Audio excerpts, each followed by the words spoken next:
வணக்கம் நண்பர்களே, welcome to our நெல்லை மாடித்தோட்டம். நிறைய பேர் இந்த பாட் மிக்சர் எப்படி தயார் பண்ணுறதுன்னு கேட்டுட்டு இருந்தாங்க.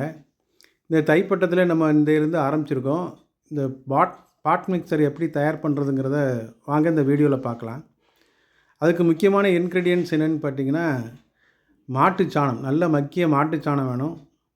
அதுக்கப்புறம் மண்புழு உரம் கொஞ்சம் வேணும்.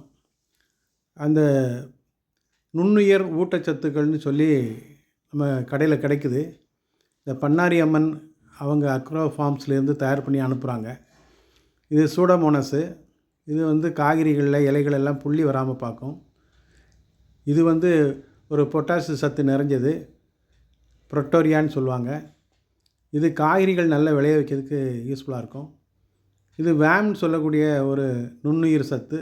இது தலைச்சத்துக்கு நம்ம சல்ஃபரு, சிங்கு, கால்சியம் எல்லாம் இருக்கும்.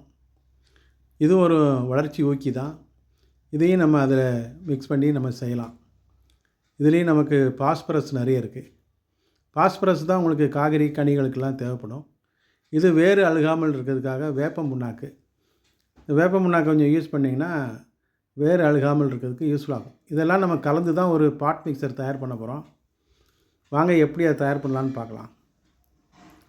முதல்ல நம்ம என்ன செய்யலான்னா, இது வேமு. அந்த பாட்டில் ஏற்கனவே க்ரோ பேக்கில் மண் இருக்குல்ல, அந்த மண்ணை நம்ம எடுத்து கீழே தட்ட போகிறோம். கீழே தட்டிட்டு அதை ரெண்டாக பிரிக்க போகிறோம். ரெண்டாக பிரிச்சுட்டு சாதாரண மண்ணை பாதி பேக்கில் நம்ம நிறைக்கணும். மீதி உள்ள பாதி மண்ணில் தான் நம்ம உரங்களெல்லாம் கலக்க போகிறோம். இது வரைக்கும் நம்ம ஏற்கனவே 2-3 சீசனில் பயன்படுத்தப்பட்ட மண் தான் இது. இந்த மண்ணை நம்ம கீழே கொட்டுறோம் பாருங்கள். கீழே கொட்டும் போதில் நிறைய மண்புழுலாம் நிறைய இருக்கும். அதில் அந்த மண்புழு அந்த மண்ணில் இருந்தால் தான் அந்த மண் சத்து உள்ளதாக இருக்கும். பார்த்திங்களா எவ்வளோ மண்புழு இருக்குது பாருங்கள். இந்த மண்ணை தான் நம்ம ரெண்டாக பிரிக்க போகிறோம். ரெண்டாக பிரித்து எல்லா மண்ணிலையுமே நம்ம உரத்தை கலக்கணும்னு அவசியம் இல்லை. அது ஒரு வேஸ்ட்டும் கூட. அதனால் செடிகளுடைய வேர்களே எப்பொழுதும் எப்படின்னு கேட்டிங்கன்னா ஒரு அரை அடிக்கு கீழே போகாது. அதனால் நம்ம ஒரு அடி பேக்கில் அரை அடி வரைக்கும் சாதாரண மண் போட்டால் போதும். மீதி உள்ள மண்ணில் தான் நம்ம இப்போ பார்த்தோம் இல்லையா, அந்த மண்புழு உரம், மக்கிய சாண உரம், அப்புறம் பயோ ஃபெர்டிலைசர்னு சொல்லக்கூடிய நுண்ணுயிர் சத்துக்கள் நிறைந்த அந்த உரங்கள்லாம் இதில் கலக்க போகிறோம். இப்போ பாருங்கள், பாதி மண்ணை எடுத்து இந்த பாட்டில் நம்ம போட்டுடலாம். இது வெறுமனே உள்ள மண் தான். ஆனால் இந்த மண்ணில் சத்து இல்லைன்னு சொல்ல முடியாது. இதில் நம்ம இந்த சீசனுக்கு உண்டான சத்தை இதில் சேர்க்கலை. வெறுமனே மண்ணை நம்ம நிரப்புகிறோம். நிரப்பி முடித்த உடனே மீதி உள்ள மண் இருக்குது பார்த்திங்களா, அதில் தான் நம்ம உரங்கள், அந்த நுண்ணுயிர் சத்துக்களெல்லாம் இதில் சேர்க்க போகிறோம். சேர்த்து அதை மிக்ஸ் பண்ண போகிறோம். இது பார்த்திங்களா, இது மண்புழு உரம். மண்புழு உரத்தை நம்ம இதில் மேலே சேர்க்கணும்.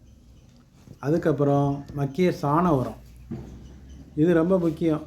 ஏன்னா சாணம் தான் ரொம்ப நாளைக்கு செடிகளுக்கு தேவையான சத்துக்களை கொடுத்துட்டே இருக்கும். தலைச்சத்து மிக்க உள்ளது.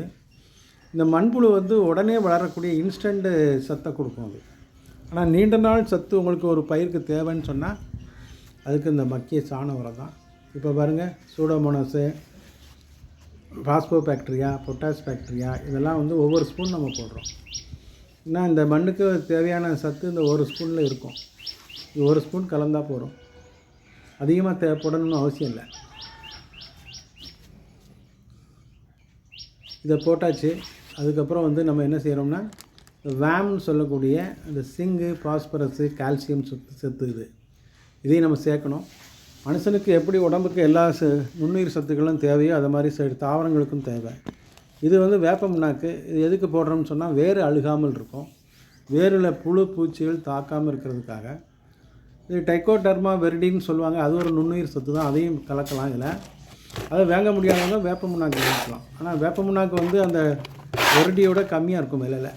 ஸோ அதனால் வேப்ப முன்னாக்கு கலந்தாலே போகிறோம். ஒரு ஸ்பூன் கலந்தால் போகிறோம். உங்களுக்கு வேறு அழுகல், வேறு தாக்குதல், வேறு நோய்கள்லாம் வராமல் இருக்கும். இதை நம்ம நல்லா மிக்ஸ் பண்ணிக்கிட்டால் போதும்.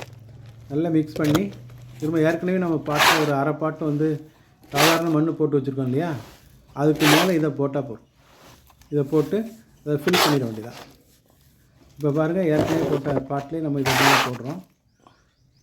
இதை போட்டுட்டு அந்த பாட் மிக்சர் ரெடி ஆகிடுது. இப்போது பாட் மிக்சர் ரெடி ஆனோடனே நல்லா அந்த பாட்டை வந்து நல்லா அந்த த்ரோ பேக்கை நல்லா ஷேக் பண்ணி விட்டிங்கன்னா நல்லா உங்களுக்கு இடைவெளி இல்லாமல் மண் இறங்கும். எப்போதுமே ஒரு பாட் மிக்சரில் நீங்கள் மண்ணை சேர்க்கும் பொழுது கொஞ்சம் கேப் விடணும். அது எதுக்கு அப்படின்னு சொன்னால், நம்ம தண்ணீர் விடுறதுக்கு மேற்கொண்டு மேல் உரம் சேர்க்கறதுக்கெலாம் கொஞ்சம் ஒரு 2 வரக்கடை கேப் இருக்கணும். நீங்கள் தண்ணி விடும்போது ஒரு 4 வரக்கடையாக ஆயிரும். இருந்தாலும் பரவாயில்ல, கொஞ்சம் கேப் விடணும். ஃபுல்லாக நீங்கள் வந்து பேக் ஃபுல்லாக மண்ணை சேர்க்கக்கூடாது. அதுக்கு போக மீதி உள்ளது முக்கியமான விஷயம் என்னென்னு கேட்டிங்கன்னா, இந்த மல்ச்சிங் சொல்லக்கூடிய மூடாக்கு. இது இந்த காய்ந்த செருகுகளை வச்சு இலைகளை வச்சு அதுக்கு மேலே நீங்கள் மூடாக்கு போடணும். மூடாக்குங்கிறது ரொம்ப ரொம்ப அவசியம். அது போடலைன்னா நீங்கள் உங்கள் பயிருக்கு ஊற்றுற தண்ணியெலாம் சூரிய வெப்பத்திலே காலியாக போயிடும். அதுவும் போக இப்போ போட்ட ஊட்டச்சத்து இருக்குது பார்த்திங்களா, நுண்ணுயிர் சத்துக்கெல்லாம் கல்ச்சர் ஆகணும். கல்ச்சர் ஆகிறதுக்கு 1 வாரம் பிடிக்கும். 1 வாரம் வரைக்கும் இதில் லேசாக தண்ணி தொளிச்சுட்டு வந்தால் போகிறோம். நீங்கள் தண்ணி தொளித்து வச்சிடணும். இதுதான் நம்ம இந்த லிக்விட். இது வரைக்கும் நம்ம பார்த்தது எல்லாமே பவுடர் ஃபார்மு. இது லிக்விட் ஃபார்ம், ஒரு வளர்ச்சி ஊக்கி தான் இது. இதில் தான் சிங்கு, சல்ஃபர், கால்சியம் எல்லாமே இதில் இருக்குது. இதில் நீங்கள் தண்ணியில் கலந்து அதுக்கு மேலே தொளிச்சிடலாம். இது பவுடர் ஃபார்ம்லேயும் சில கடைகளில் கிடைக்கும். ஆனால் நாங்கள் போன கடையில் வந்து லிக்விட் ஃபார்மில் இருந்துன்னு சொன்னாங்க. ஸோ அதனால் நான் இதை தண்ணியில் கலந்து இதை தெளிச்சேன். இந்த வீடியோ உங்களுக்கு பிடிச்சிருக்குன்னு நினைக்கிறேன்.